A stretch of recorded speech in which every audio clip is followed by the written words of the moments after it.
സിപിഎമ്മിന്റെ സൈബർ ഗുണ്ട എന്ന രീതിയിലായിരുന്നു തുടക്കകാലത്ത് അർജുൻ നായകിയെ കേരളം കേട്ടത്. പിന്നീട് സ്വർണം പൊട്ടിക്കൽ കേസിൽ ഉൾപ്പെടെ അർജുൻ നായകിയുടെ പേര് വരുന്നു. അതിന് പിന്നാലെ ഇപ്പോൾ ആ പേര് സജീവമായി കേരളം ചർച്ച ചെയ്തുകൊണ്ടിരിക്കുകയാണ്. ആരാണ് അർജുൻ നായകി? നിലവിൽ എന്താണ് അർജുൻ നായകിക്കെതിരായ കേസ് എന്നതൊക്കെ നമുക്കൊന്ന് നോക്കാം. പി സി സൈഫുദ്ദീൻ ചേരും ന്യൂസ് ഡെസ്കിൽ നിന്ന്.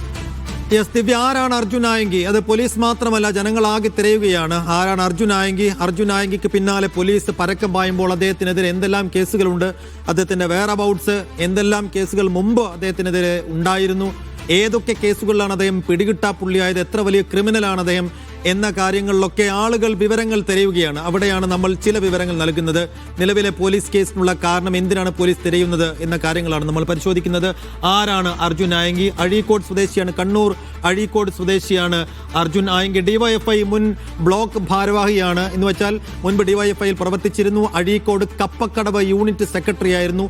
റെഡ് വളണ്ടിയർ അംഗവുമായിരുന്നു. ആ കാലത്ത് അഴീക്കോട് മേഖലയിൽ ഉണ്ടായ രാഷ്ട്രീയാക്രമണങ്ങളിൽ അർജുൻ നായകിയും പ്രതിയാണ്. പിന്നീട് പാർട്ടിയിൽ നിന്ന് ഈ ക്രിമിനൽ കേസുകളെ തുടർന്ന് പാർട്ടിയിൽ നിന്ന് പുറത്താക്കുന്നു. ആ പാർട്ടിയിൽ നിന്ന് പുറത്താക്കിയതിനു ശേഷമാണ് സ്വർണം പൊട്ടിക്കലിലേക്കും ക്രിമിനൽ ആക്ടിവിറ്റീസിലേക്കും അദ്ദേഹം നീങ്ങുന്നത്. ക്രിമിനൽ കേസുകളിൽപ്പെട്ട് പാർട്ടി പുറത്താക്കുന്നു. ഡിവൈഎഫ്ഐ ഭാരവാഹിത്വത്തിൽ നിന്നും ഡിവൈഎഫ്ഐ അംഗത്വത്തിൽ നിന്നുമൊക്കെ പിന്നീട് പുറത്താക്കുന്നുണ്ട്. പക്ഷേ അദ്ദേഹത്തിന് രാഷ്ട്രീയ അഭയം പല കാലങ്ങളിലായി നൽകി എന്നുള്ള ആരോപണം കോൺഗ്രസ് അടക്കമുള്ള പ്രതിപക്ഷ പാർട്ടികളൊക്കെ ഉയർത്തിയതാണ്.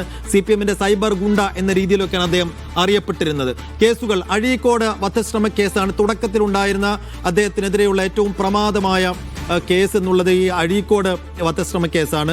എന്തായിരുന്നു അഴീക്കോട് വധശ്രമ കേസ് എന്നുള്ളതാണ്.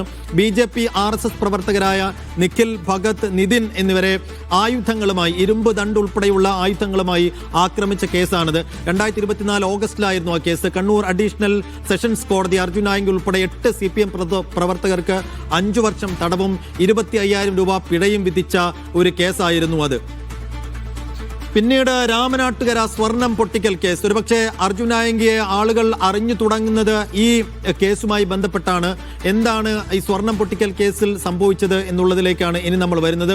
കരിപ്പൂർ വിമാനത്താവളം വഴി കടത്താൻ ശ്രമിച്ച കള്ളക്കടത്ത് സ്വർണം തട്ടിയെടുക്കാൻ, പൊട്ടിക്കാൻ എന്നാണ് അതിന്റെ വാക്ക്, എത്തിയ വിവിധ ക്വട്ടേഷൻ സംഘങ്ങൾ തമ്മിലുള്ള കുടിപ്പകയും അതിനെ തുടർന്നുണ്ടായ ഒരു മാരക വാഹനാപകടവുമാണ് രാമനാട്ടുകര സ്വർണം പൊട്ടിക്കൽ കേസായി മാറിയത്. 2021 ജൂൺ 21 പുലർച്ചെ കോഴിക്കോട് രാമനാട്ടുകര ഉണ്ടായ വാഹനാപകടത്തിൽ പാലക്കാട് ചെർപ്പുളശ്ശേരി സ്വദേശികളായ 5 യുവാക്കൾ മരണപ്പെട്ടതോടെയാണ് ഈ വൻ കള്ളക്കടത്ത് കൊള്ളയുടെ ചുരുളഴിയുന്നത്.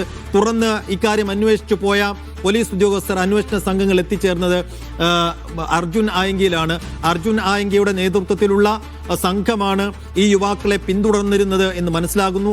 അങ്ങനെ ആ കേസിൽ പ്രതിയാണ്. അതിനെ തുടർന്ന് ജാമ്യത്തിൽ ഇറങ്ങിയതിന് ശേഷമാണ് പിന്നീട് മറ്റ് ക്രിമിനൽ കേസുകളിലും അർജുൻ നായകി പ്രതിയാകുന്നത്.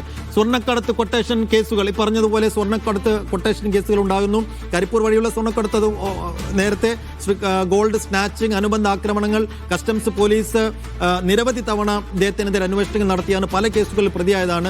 2023 മീനാക്ഷിപുരം സ്വർണ്ണ കവർച്ച കേസുണ്ട്. തൃശൂർ സ്വദേശിയായ ഒരു ജ്വല്ലറി ഉടമയെ തട്ടിയെടുത്ത് സ്വർണം ഒട്ടിച്ച കേസിൽ പൂനെയിൽ വെച്ചാണ് അദ്ദേഹത്തെ അറസ്റ്റ് ചെയ്തത്. 2026 മെയ്യിൽ വീണ്ടും ഒരു കേസുണ്ടാകുന്നു, കോതമംഗലം റിസോർട്ട് കേസ്.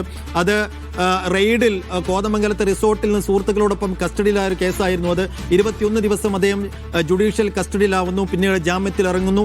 അതിനുശേഷമാണ് കോതമംഗലത്ത് തന്നെ ഇൻസ്പെക്ടറെ ഭീഷണിപ്പെടുത്തിയെന്ന ഇപ്പോൾ പോലീസ് അദ്ദേഹത്തെ തിരയുന്ന കേസുണ്ടാകുന്നത്. അതിൽ കോതമംഗലം സ്റ്റേഷൻ ഹൗസ് ഓഫീസർക്കും കുടുംബാംഗങ്ങൾക്കുമെതിരെ ഭീഷണി സന്ദേശങ്ങൾ ഇപ്പോൾ സോഷ്യൽ മീഡിയ വഴി, ഇൻസ്റ്റാഗ്രാം വഴി ഭീഷണിപ്പെടുത്തിയ കേസിലാണ് അദ്ദേഹത്തെ പോലീസ് തിരയുന്നത്. അതിലാണ് പോലീസിനെ വെല്ലുവിളിച്ചുകൊണ്ട് അദ്ദേഹം സോഷ്യൽ മീഡിയയിൽ പോസ്റ്റ് ഇട്ടത്. അതിന് പിന്നാലെയാണ് പോലീസ് അദ്ദേഹത്തെ തിരഞ്ഞ് ഈ രീതിയിൽ ഇന്ന് നമ്മൾ കാണുന്ന രീതിയിൽ ഇറങ്ങിയത്. ഊന്നുകൽ ഇൻസ്പെക്ടറെ ഭീഷണിപ്പെടുത്തിയതായിരുന്നു പിന്നെയുള്ള കേസ്. ഇൻസ്റ്റഗ്രാം വോയിസ് മെസ്സേജ് വഴി ഭീഷണി, അധിക്ഷേപം തുടങ്ങി ആരോപണങ്ങളും പരാതികളുമാണ് അദ്ദേഹത്തിനെതിരെ പിന്നീട് ഉയർന്നത്. ചെന്നിത്തലയെ വെല്ലുവിളിച്ചു. ആഭ്യന്തരമന്ത്രി രമേശ് ചെന്നിത്തലയെ പിന്നീട് വെല്ലുവിളിക്കുന്നത് നമ്മൾ കണ്ടതും സോഷ്യൽ മീഡിയയിലൂടെ FB പോസ്റ്റുകൾ വഴിയായിരുന്നു ആ വെല്ലുവിളി. അതും പിന്നീട് കേസായി പരിണമിക്കുന്നു. പിന്നീട് മുഖ്യമന്ത്രിയെ തന്നെ അപമാനിച്ചു എന്നുള്ള പുതിയ കേസ് ഇന്നിപ്പോൾ എടുത്തിരിക്കുന്നു. എന്ന് വെച്ചാൽ ഡിഫമേഷൻ കേസാണ്. അപകീർത്തികരമായ രീതിയിൽ അദ്ദേഹത്തെ അപഹസിച്ചു എന്ന രീതിയിലുള്ള കേസുകൾ, ഡിഫമേഷൻ കേസാണ് ഏറ്റവും ഒടുവിലായി എടുത്തിരിക്കുന്നത്. അങ്ങനെ നിരവധി കേസുകൾ. ഏറ്റവും ഒടുവിലായി കഴിഞ്ഞൊരു 3-4 ദിവസത്തിനുള്ളിൽ 4 കേസുകളാണ് അദ്ദേഹത്തിനെതിരെ എടുത്തത്. എന്തായാലും മുൻകൂർ പല കേസുകളിലായി നേരത്തെയുള്ള പല കേസുകളിലായി മുൻകൂർ ജാമ്യാപേക്ഷ തള്ളിയതാണ് ഹൈക്കോടതി. പോലീസ് SIT രൂപീകരിച്ച് സംസ്ഥാന വ്യാപകമായി ഇപ്പോൾ തെരച്ചിൽ നടത്തുകയാണ്. സഹോദരൻ അഖിലും ചില സഹായികളും കൂട്ടാളികളെയും ഒക്കെ നിലവിൽ അറസ്റ്റ് ചെയ്തിട്ടുണ്ട്. പക്ഷേ ഇപ്പോഴും അർജുൻ നായങ്കി എവിടെയെന്ന് പോലീസിന് കണ്ടെത്താൻ കഴിഞ്ഞിട്ടില്ല. പരക്കം പായുകയാണ് പോലീസ് എന്ന് തന്നെ പറയണം. സാധാരണ ആ രീതിയിൽ വെറും ഒരു നിസ്സാരക്കാരനല്ല അർജുൻ നായങ്കി. നിരവധി കേസുകളിലെ പ്രതി കൂടിയാണ്. ഇപ്പോഴിതാ പോലീസ് ഉദ്യോഗസ്ഥനെ ഭീഷണിപ്പെടുത്തിയതിലും ആഭ്യന്തരമന്ത്രിയെയും അതുപോലെ തന്നെ മുഖ്യമന്ത്രിയെയും വെല്ലുവിളിച്ചുമൊക്കെ നിറഞ്ഞു നിൽക്കുകയാണ് അർജുൻ നായങ്കി. അർജുൻ നായങ്കിക്കായി വല വിരിച്ചിട്ടുണ്ട് പോലീസ്. അധികം വൈകാതെ തന്നെ പിടിയിലാകും. അധിക നാളിങ്ങനെ മുന്നോട്ട് പോകാൻ കഴിയില്ലല്ലോ അർജുൻ നായങ്കിക്ക്. ശരി.